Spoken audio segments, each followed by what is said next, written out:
하둘셋. 안녕하십니까. 서마에럴입니다.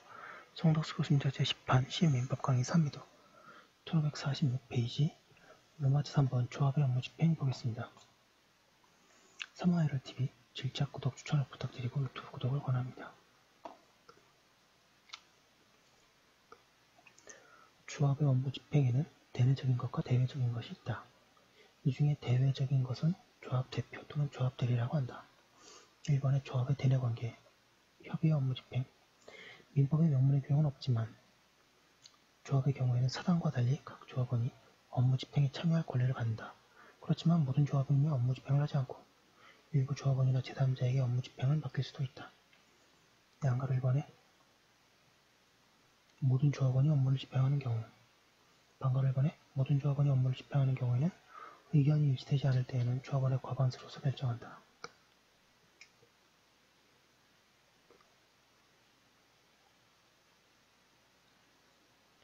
여기에 과반수는 조합원의 모든 인원수이고 출석 인원수나 출자 액수가 아니다. 반가로 2번의 이 다수결의 원칙에는 예외가 있다. 즉, 조합의 통상 사무는 각 조합원이 진행할 수 있다. 그러나 그 사무의 완료 전에 다른 조합원의 이의가 있는 데에는 즉시 중지하여야 한다. 반가로 3번에 어떤 조합이 조합 업무를 집행하는 경우에는 위임에 관한 제681조 내지 688조를 준용한다. 그 결과 조합원은 성관중의 임무를 지고 다른 조합원의 업무 집행을 감시할 수도 있다. 그런데 그것은 그것과 별도로 조합원이 언제든지 조합의 업무 및 재산 상태를 검사할 수 있다는 규정을 두었다.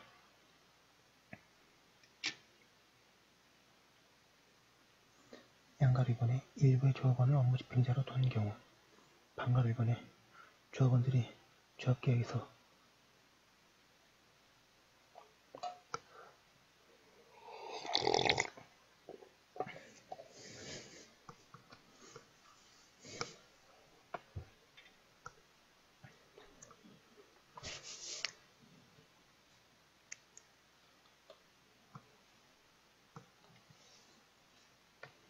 반가로 1번에 조합원들은 조합계약에서 일부의 조합원을 업무 집행자로 정할 수 있다. 그렇지 않더라도 언제든지 조합원의 3분의 2 이상의 찬성으로 업무 집행자를 선임할 수 있다.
반가로 2번에 업무 집행자가 수임인 때에는 업무 집행 그 과반수를 결정한다.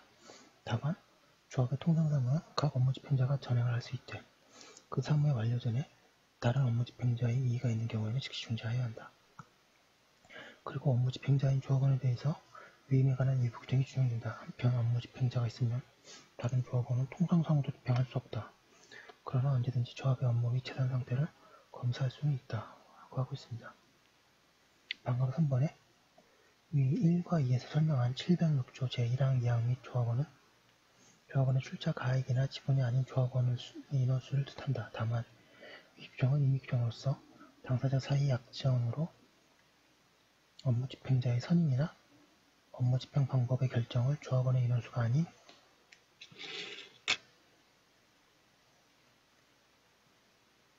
(1547페이지) 그 출자 가액 내지 지분의 비율에 의하도록 하는 것과 같이 그 내용을 달리 정할 수 있고, 그와 같이 약정이 있는 경우에는 그 정한 바에 따라 업무 집행자를 선임하거나 업무집행 방법을 결정하여야만 유효하다.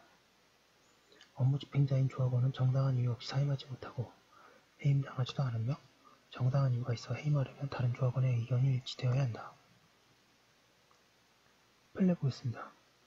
양가르 기억에 2인으로 구성된 조합원 중 1인이 불법행위 등으로 인하여 조합에 대하여 손해배상 책임을 지게 되고 또한 그로 인하여 조합관계마저 그 목적 달성이 불가능하게 되어 종료됨으로써 조합재산의 분배라는 청산 절차만이 남게 된 경우에 다른 조합원이 불법행위를 저지른 조합원을 상대로 그 불법행위에 따른 손해배상을 청구하는 것은 곧 조합관계의 종료로 인한 자녀재산 분배 청구에 다름 아니므로 같은 취지의 원심 판단은 정당하다.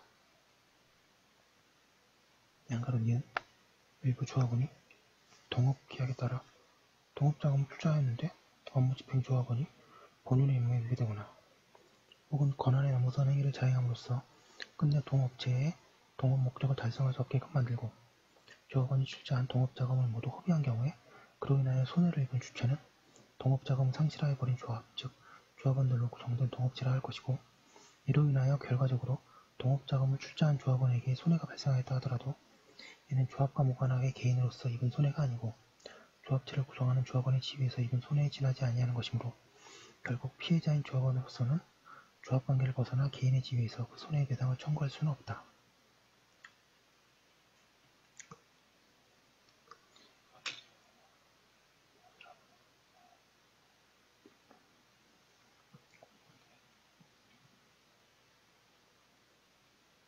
양가르 디귿 업무집행 조합원의 배임행위로 조합에 손해를 입은 경우에는 그로 인하여 손해를 입은 주체는 조합이라 할 것이므로 그로 인하여 조합의 목적을 달성할 수 없게 되었다고 하더라도 조합원으로서는 조합관계를 벗어난 개인의 지위에서 그 손해배상을 구할 수는 없는 것이 원칙이고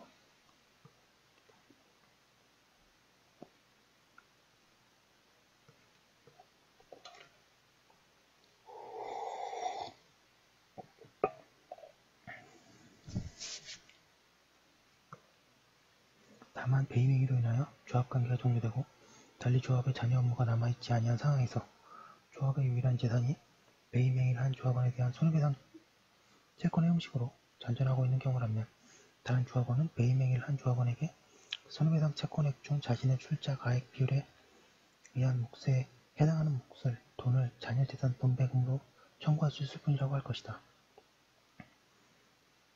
양가 3번 제3자에게 업무집행을 위임한 경우 이때에는 조합과 그 제3자 사이에 순수한 위임계약이 있게 되므로 위임의 규정에 의하게 된다.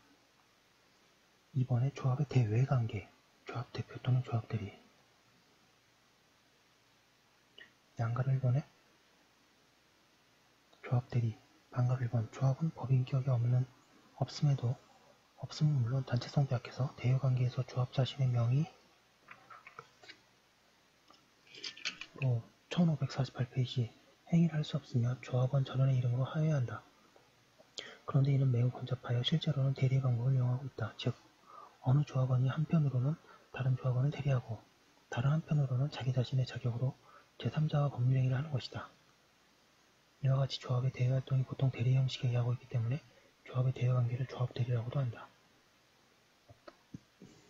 반가로 이번에 이 대리권은 내부적인 업무집행 권한과 관념상 별개의 것으로서 대리권 수행에 의하여 발생한다. 그러나 실제에 있어서는 조합계약 속에 합하여져 행하여지는 것이 보통이다. 민법은 조합의 업무를 집행하는 조합원은 그 업무집행에 대리권이 있는 것으로 추정한다. 따라서 업무집행자가 정해지지 않은 때에는 각 조합원이 업무집행자가 정해진 때에는 업무집행자로 된 조합원이 이 추정을 받는다. 그리고 이는 추정이기 때문에 당사자는 특약으로 조합원 전원의 동의를 요하도록 하는 등 그 내용을 달리 정할 수 있고 조합의 구성원이 이러한 약정의 존재를 증명하면 추정이 깨진다. 한편 학설은 일부의 조합원 또는 업무집행 조합원이 통상 사무가 아닌 사항을 과반 수행한 결정을 거치지 않고 대리한 때에는 그 대리행위가 당연히 무효로 되는 것이 아니고 제126조의 표현 대리가 된다고 한다. 방금 3번에 대리에는 현명이 필요하므로 대리행위자는 모든 조합원의 명의로 법률행위를 하여야 한다. 그러나 보통의 대리에서도 대리행위임을 알 수 있으면 되므로 조합 대리에게도 상대방은 조합원을 대리하는 것을 알 정도로 표시하면 충분하고 반드시 조합원 전원을 표시할 필요는 없다고 할 것이다.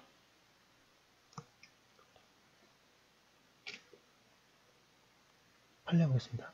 민법 제114조 제1항은 대리인이 그 권한 내에서 본인을 위한 것임을 표시하는 의사표시는 직접 본인에게 대하여 효력이 생긴다고 규정하고 있으므로 원칙적으로 대리행위는 본인을 위한 것임을 표시하여야 직접 본인에 대하여 효력이 생기는 것이고, 한편 민법상 조합의 경우 법인격이 없어 조합 자체가 본인이 될 수 없으므로 이른바 조합 대리에 있어서는 본인에 해당하는 모든 조합원이 원을 위한 것임을 표시하여야 하나 반드시 조합원 전원의 성명을 제시할 필요는 없고 상대방이 알 수 있을 정도로 조합을 표시하는 것으로 충분하다고 할 것이다. 그리고 상법 제48조는 상행위의 대리인이 본인을 위한 것임을 표시하지 아니하여도 그 행위는 본인에 대하여 효력이 있다. 그러나 상대방이 본인을 위한 것임을 알지 못한 때에도 대리인에 대해서도 이행을 청구할 수 있다고 규정하고 있으므로 조합 대리에 있어서도 그 법률 행위가 조합에게 상행위가 되는 경우에는 조합을 위한 것임을 표시하지 않았다고 하더라도 법률 행위 효력은 본인이 조합원 전원에게 미친다고 보아야 할 것이다. 1549페이지. 갑이 분배를 출자하면 우리 골재 현장에서 골재를 생산하여 그 이익 금액 50대 50으로 나누어 분배하기로 하는 내용의 동업계약에서 을은 민법상 조합의 업무집행조합원에 해당한다고 볼 수 있고, 을은 위 골재 현장의 터파기 및 부지 평탄 작업에 투입될 중단기 등에 사용할 목적으로 육류를 공급하는 행위는 골재 생산업을 영위하는 상인인 갑과 을을 조합원으로 한 조합이 그 영업을 위하여 하는 행위로서 상법 제47조 1항에서 정한 보조적 상인이 해당한다고 볼 여지가 충분하므로 을이 위 골재 현장에 필요한 육류를 공급받으면서 그 상대방에게 조합을 위한 것임을 표시하지 아니하였다 하더라도 상법 제48조에 따라 그 유료 공급 계약의 효력은 본인인 조합원 전원에게 미친다고 한 사례. 양가로 이번에 조합의 당사자 능력과 소송대리, 반가로 이번에 조합의 당사자 능력.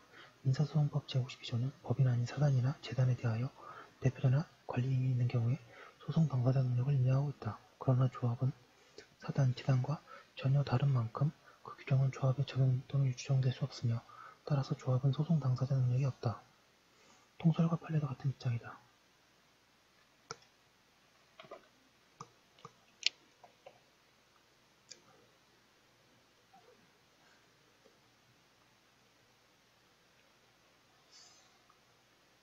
그 결과 조합은 전원의 공동소송인으로 당사자가 되어야 한다. 이것이 번거로우면 선정당사자 제도를 이용할 수도 있을 것이다. 하고 있습니다. 민사소송법에서 자세히 배우는 내용이고요. 민법에서는 이 정도만 알아두시면 충분합니다. 반가로 이번에 조합원에 의한 소송대리, 업무집행조합원이 정해지지 않은 경우에 각 조합원이 재판상의 행위에 대해서 대리권이 있는지가 문제된다.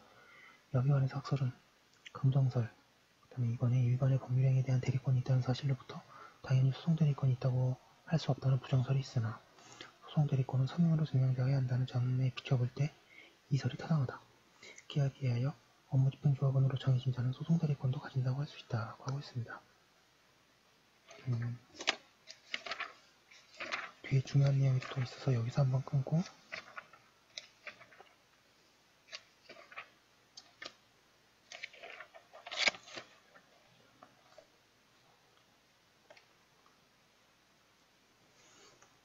올려두고 다음 거 이어서 하도록 하겠습니다. 잠시만요.